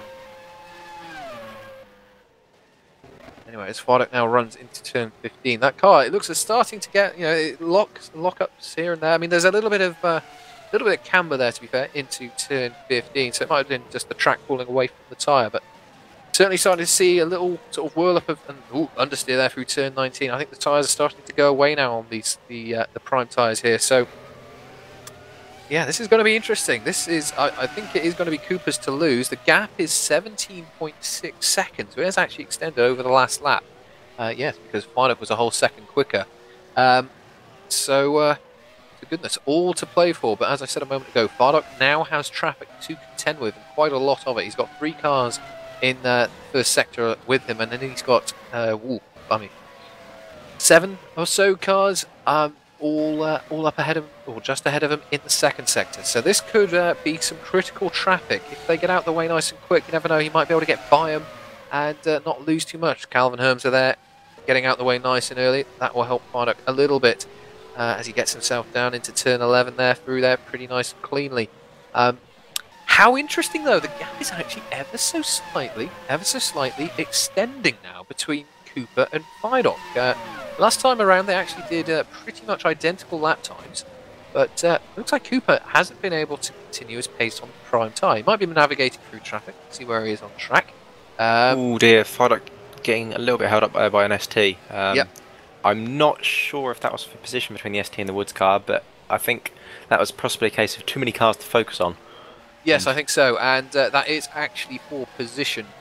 Although there is a lap between those cars by the look of it, so kind of for position, although a lap offset. So kind of, sort of, maybe. Kind of, sort of, maybe. Anyway, Viaduct now has Pelkanen to deal with. We saw him spectacularly move aside earlier on, but no, it looks to me as in fact the gap's it's extended again. It's extended again. How fascinating! Are the tyres just going away? Has Cooper used too much of them too soon? The gap is 18 seconds effectively now. We think he'll need about 21 or so to get in, put those tyres on and get out, assuming a really good stop from the CSG pit crew. But this it could swing the other way. It's all very much in the balance in this final stage of the race. We only have 5 laps to go. They're on lap 50 now, our leaders. And in fact, as Cooper's crossed the line, he's pulled in half a second again. So maybe that was just a bit of a traffic that he had to navigate. Perhaps he had to save a bit of fuel or something, who knows. But Cooper, he's been able to drag in a bit more time. And we'll have to see what he does on this lap. He has just gone through the second sector, or out of the first sector. Interestingly, though, he was slower than Viaduct. So there you are. It looks like perhaps that midnight car has used a bit too much tyre too soon, perhaps. And it's all in the balance. It's going to be very close. That's for certain, though. I was just looking at is the gap between Gaia and Roland. It was about 3.2 seconds, I believe, as they crossed the line. And they're both running options. And, of course, Roland has got the newer option tyre. And, as I said earlier, Gaia's going to have to be very, very careful that he doesn't hit that cliff. Because if he hits that cliff, then Roland is going to have a field day with his fresh boots.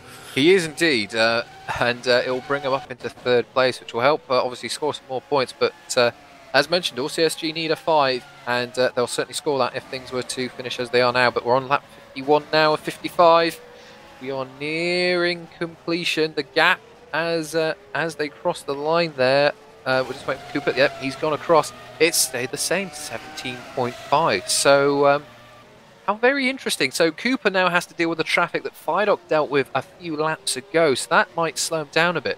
But you never know. Fidok might just about get away with this one. You know, a masterful bit of timing with the pit stop. He might be able to get that set of option tyres on and get out ahead of Cooper. But he's going to have to fight, that's for sure, on cold tyres for a lap or two to seal this win. So do not leave your seats, ladies and gentlemen. We've got plenty to keep an eye on as we're in our dying stages now of this race. And as we just have a bit of a pause at the moment, as everyone's just vaguely running around in free air, let's run down our top 10. So we have leading David Fardok. He's followed by Alex Cooper. The gap 17.5 seconds. Critical because the pit stop is around the 20-second mark. Then we have Florian Gaia for CSG. He's on those marginal tyres, as Cam just mentioned a second ago. And he's only got a 3-second gap to Nick Rowland, who's running in 4th place. And that's going to be one to keep an eye on as well. Van der Voort, though, continues to run very strongly for Nijo. He currently is in 5th place, followed by his teammate Ruud Heasterbeek. So that's going to be a great point score for the Nijo team. Then we have the Hawkeyes. Once again, they've all kind of sorted themselves out as the race is coming towards the end. We have Scurry Canton and Sven de Vries running in P7 and P8. Then we have Defilis Missilis still running inside the top 10 for Red Archer. He's running in P9. And Kenny Libia has just taken, in fact, 10th place away from Fran Lopez as they are running through Sector 1 here. So Lopez and Libia, they are mighty close. They're going to be fighting all the way to the end. And Lopez doing a great job in that Kerno car. And Libia likewise doing a great job for Vodball. So still plenty of racing to be done. Interestingly, though, Fidok will be catching that battle very, very shortly. So I must admit, I think if I were in Fidok's shoes right now, I would be asking my my chaps on the pit wall, can I get my boots now, avoid that traffic, and pray that Cooper gets held up a bit? At least then you'd have a few laps to get the tyres up to temperature and maybe, just maybe, get a chance to overtake him. It's certainly going to be close, though, either way, if he stays out or if he comes in now. But he's going to have to pit, and at the moment the gap just isn't big enough, although it has slightly extended to 17.8 seconds. So, yeah, definitely all to play for in these dying stages. How fascinating. We haven't seen races this year really dominated by strategy as this one has been. And it has been really interesting to see how all the various teams and, of course, all their various setups and strategies have played out this evening. But at the moment, it will be enough, though, for CSG to seal up the Constructors' Championship. But Fidok on lap 52 of 55 continues on. He's crossed the start-finish line to start lap 55. We'll see what the gap is between himself and Cooper. Cooper's got a bit of free air, but he has a few cars to get around as well. So, oh, it's going to be awfully close. I don't want to call this one, Cam. I don't really want to call it either. I think we're definitely going to see possibly some exchanges of stickers maybe on the last lap, because I can't see there being daylight between Fidok and Cooper into the final few corners. I can imagine it. And of course, Fidok's fighting for the Drivers' Championship. You know, you have the opportunity to really give yourself a real advantage into the final few races here in the championship. You don't want to throw that away. But critically, Fidok has now caught up with the lap traffic I mentioned a moment ago. He's just currently lapping Kieran Ryan in the Felix F1 car there. And he's got by him just about... Ooh, I think Kieran was just trying to steal a little bit of slipstream there. Fidok's having none of it, actually. He's almost going a little bit defensive, interestingly enough. But there you go. But now we've got Libia and Lopez. These still fighting over P10 and 11. In fact, the positions are swapping around all the time. So we've got Smoke off on the right-hand side. I think that might have been a bit of lag. No, that is a Hawkeye. Sven de Vries. He's really had some sort of issue. he's a lap ahead of Mr. Libia and Lopez, but he just lost some track position. This is not good for Firedock because look how much he's caught them now. So Reese, I think, is going for the pit, and so is Firedock. He's made his move. The gap between himself and Cooper is 17.5. We're going to have to keep an eye on this one. I think this is going to be our first pit stop of the year where the pit crew could decide the race. So we have to see how well Firedock can get his car stopped into the box, get those option tyres stuck on his car. This is the opportunity for Cooper to take the lead. The tyres are on. He's being hoisted up. They're being screwed in, but Cooper is ahead. He's already passed Firedock. 0.5 second stop, not shabby, but not quick enough. Critically, the gap or the pit stop. We'll have to see what the gap is once they go through Sector 1, but Alex Cooper takes the lead of the race. So I think unless... in fact, Gaia. Wow. Gaia's really close to Cooper... close to Firedock there on exit. So Firedock has actually just about only just kept Gaia from passing him there. So I think Gaia's been able to extract a little bit more pace from this option tyre over the stint. He did, of course, run a few laps longer than Firedock did. And, it's gained him a few seconds, I think, over the course of the stint, though. The gap between Firedock and Cooper is 5 seconds. Now is the chance. They're on lap 54 or 55. A few proper pushing qualifying laps. You might be able to pull some of that time in, but I think 5 seconds is too much to ask. I think I would just be thinking about bringing the car home and bringing 20 or so points home and build that championship advantage. As Firedock now breaks into turn 12, he's got to pass all the lap traffic he just passed a moment ago, but Cooper has got critically by all of that, and he's riding pretty nicely in the lead of the race, just leading turn 15 into 16, 17 and 18 here on lap 54 or 55. Consider the fact that Cooper's had a spin this race. This as well. Been a phenomenal drive from him, and had he not made that spin, Firedock's strategy would not have worked anyway. Yep. So no, brilliant drive from Cooper. Yep. I know that when I tend to spin in races, it doesn't normally end well. So, yeah, sterling effort from him. Absolutely, he's demonstrated as he did last year in World GT. Even if he does have a moment, he's just got such good and consistent pace over these longer events that he's able to do some superb things. And well, as you've seen, he's had a spin. In fact, he set the fastest last sector of anyone last time around. As it happens, he's obviously starting to respond to Firedock, who has actually got the gap down from 5.1 to 4.7. Still not enough to make a move, I think, on this lap. Anyway, yeah, Cooper, again, he's just demonstrating his credentials as a championship-winning driver, and he's done a great job for Midnight Motorsport. Getting half of the job done to a degree, getting that first place, but really they need that second place in CSG not to score to stop the Constructors' Championship from being decided here tonight. But as Cooper is now running through the stadium section for one more time, he navigates turn 14 and 15. Got Kieran Ryan just ahead of him. All I think he has to really do now is focus on getting past this back marker as quickly as he can, and there you go. Ryan, well out the way, good stuff to see, because that pretty much releases Alex Cooper as he runs through turn 19 for the final time. Last blast down to this very tight left-hander, which he stops all perfectly across the apex. Power down, and Alex Cooper, in fantastic fashion, wins round 14 of the IP Forge GPVWC Super League here from the Circuit of the Americas. David Firedock comes home in second place, 4.3 behind, with his teammate Florian Gaia coming home in third. Nick Rollins fastest lap for Firedock as well. Oh, well, there you go. Well, it's not like he wasn't pushing, but critically, Roland has come home in fourth place. CSG have scored more than 5 points, so it is a great privilege. We can say congratulations to CSG Racing, Constructors Champions for Super League in 2014. Sure, we'll have a word with drivers and potentially race engineer and team boss in a few moments. We'll just wait for the rest of the field to come home. What has been a very, very entertaining Super League race this evening, playing out in not at all the manner I was expecting in build-up to the race today. Coming home in fifth place is Ruud Heesterbeek for Nijo. He's got ahead of Tom van der Voort in the dying stages there, but great performance there from the Nijo racing team. P5 and P6, great point score there for those boys. Then next across the line will be Oskari Kantanen for Hawkeye. Another good result for the Hawkeye guys, although they've gone a little bit backwards perhaps compared to Nijo guys tonight. He's just running through the start-finish there. He's come home in 7th place. And Sven de Vries has followed him home in the 2nd Hawkeye in 8th. Then we'll have Davidus Missilis, who will finish in 9th, 1 lap down on the leaders. He's followed home by Fran Lopez for Kerno in 10th. Great drive, Fran. Well done. And Kenny Lybeer has come home in 11th place for Vodball. His teammate, Morten Wernerson, has come home in P12. He's brought the 2nd Vodball home in the points. Pavel Lovnosky has come in 13th place for Norton, scores in points there for the Norton team. Then we have Mikkel Tumala and Inglis Klumbus for Target, rounding out our top 15 and the points scorers. So there we go. Point scorers all sorted out. Race and championship.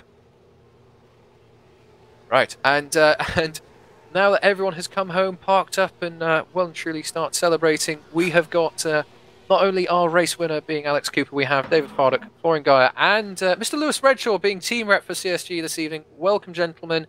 First things first, congratulations, Alex, on what was a superb win. Goodness me, I must admit, when I saw you had that spin fairly late on, I thought, oh blimey, that's really going to hand some momentum to David there. But goodness me, what a great recovery, what a great race. Talk us through it. Well, with the CSG starting on primes, I knew pretty much need to get away and just pull a little gap out, and I did that, but not enough really. I was way behind after the first stop, but obviously I had lower fuel, so I caught back up, got in front, I had to pit again, and I had that spin, and thought it was over myself then, but I just got on with it and somehow ended up in the lead. Well, it was pure pace, I think, and you absolutely pushed the car at all the right points. You're able to make those prime tyres really work on those stints, and there you go. Good race win for you there, Alex. Massive congratulations. Now, coming home in 2nd place is David Fardock. Congratulations on the 2nd place there, David. Both yourself and your teammate Florian, you both ran on those prime tyres off the start, doing something a little bit different. You really made it work in the early stages of the race. Was that a strategic call? Did you notice that the car seemed to work better on those prime tyres, or was it the case that you couldn't get the options to work? I was just simply terrible on the options. After like the 2nd and 3rd lap, I was losing a second a lap, so there wasn't even no point even trying. So the time I had testing, I just spent completely on the options. The primes, and was surprised to get P2. Incredible lap by Alex to get pole, but yeah, P2 was pretty good, and my pace would have been okay if on the start I got a tag from someone at the back on turn 1, which made the back end a bit loose and the front's a bit more hotter than normal, so couldn't push as normal. Yeah, then I lost time with Sven, I think, lap 2 or 3. But yeah, once I got in front of everyone, I tried to push as much as I could while looking after the tyres, and yeah, first half it was okay, but then Alex's pace from mid-race was incredible. There was no point trying to keep him back or risking anything from my side with Lewis not here. So yeah, the plan was just to bring it home as best I could. P2 was awesome today. Stunning drive from Florian to 2-stop and get 3rd and help us clinch the constructors. So yeah, happy days all round. Absolutely, and I was actually just about to mention that. So Florian, first of all, congratulations on the podium. Only person on the podium to have done a 2-stop there. One thing I noticed a lot in the Formula Challenge race earlier in the week, and obviously this evening as well, is how hot the track was. And as David just mentioned there, great effort there to come home with a 2-stop strategy. Was it a case of track temperature being the real issue, or was it just the nature of you got some really fast and loading corners wearing those tyres out? Hello everyone. Yeah, first of all, I'm really lucky and happy to have driven for CSG tonight, my 2nd race in Superleague. Where we choose the strategy and during testing, the temperatures were pretty high, so we opted for the prime tire for the main time of the race. Yeah, and it was basically it. I'm already pretty soft on the tires in Super Cup as well, and try to use it here as well. And early on in the race I got stuck in traffic because of my bad start, but was all nice, clean and fun with the guys, the Hawkeyes and Augustin it was, and Rude. It was all fun, but it cost me lots of time. Yeah, but in the end, I'm happy with this podium. Well, finally. Well, no, congratulations. It was indeed a great effort from both CSG drivers, of course, scoring enough points to wrap up the constructors' title. And well, Lewis, you have, I guess, almost the odd position of being the team representative. So huge congratulations to you all, of course, for well putting together the best car, perhaps the the best driver lineup, and just being most consistent team I think across the year so far. And well, congratulations on a very well deserved championship. Yes, talk us through the year then, I guess. What, the whole year? On Yeah, why this not? internet? The whole year? Well, I'm surprised I'm even watching a stream and on TeamSpeak on what seems to be dial-up internet that people have in the north of England. I say north of England, it's Gloucester. Yeah, we had an incredible start, sandbagging and testing, as everyone probably worked out by now. But that wasn't exactly hidden. We were 20 seconds a lap off. I even made toast during one of the tests. Won the first race of the year with pole with fastest lap and 1-2 and all that.